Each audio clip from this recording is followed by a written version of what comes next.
السلام عليكم ورحمة الله وبركاته.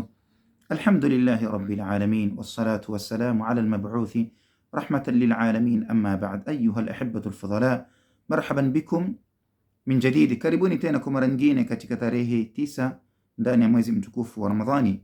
Namuomba Allah subhanahu wa ta'ala atutakabalie tuliyotanguliza na atughufurie teleza zetu ya rabbal alamin. Mtazamaji mtukufu wa Kiislam, ikiwa ni halaka ya 9 kwenye barnamiji yetu ya Allahumma bika asbahna, ewe Mola wetu, kwa kupitia nguvu zako na idhini yako tumeipata siku nyingine mpya. Mtazamaji mtukufu wa Kiislamu, katika halaka iliyotangulia tulisema ya kuwa binadamu siku ya Kiyama, kwa ajili ya kuitafuta amani ya siku hiyo na usalama wa siku hiyo, atakuwa tayari kumtoa mama yake ili apate salama ya siku hiyo.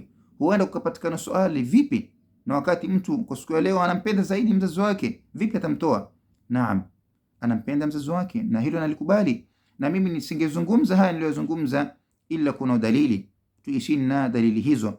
Allah asema katika suratu Abasa alipokizungumzia kiyama na vitisho vyake, akasema yafirru almar'u min akhihi, siku hiyo mtu atamtoroka ndugu yake, wa ummihi wa abihi, mtu atamtoroka mama yake na baba yake.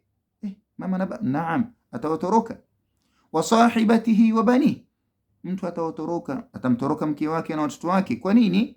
Likulli mri'in minhum yawma idhin sha'nun yughni, kila mmoja siku hiyo atapata jambo ambalo kwamba litakalo kumshughulisha na si lingine bali vipi nitapata salama kwa siku hii leo. La ilaha illa Allah.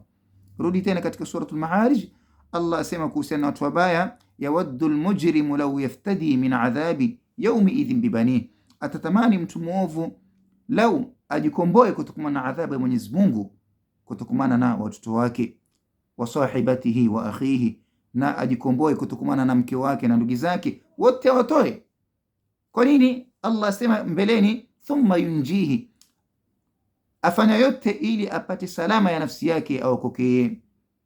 Mpaka amekuja mapokezi pia kwa Nabii Isa alayhi salam, atambia Mola wake, ya Rabbi, kwa siku ya leo sikuulizi chochote kuhusiana na mama yangu, bali nakuulizia unilinde nafsi yangu, nafsi nafsi nafsi, au kama thabata anhu sallallahu alayhi wasallam. Namuomba Allah subhanahu wa ta'ala atupatie salama katika siku hiyo ya rabbal alamin. Wassalamu alaykum wa rahmatullahi wa barakatuh.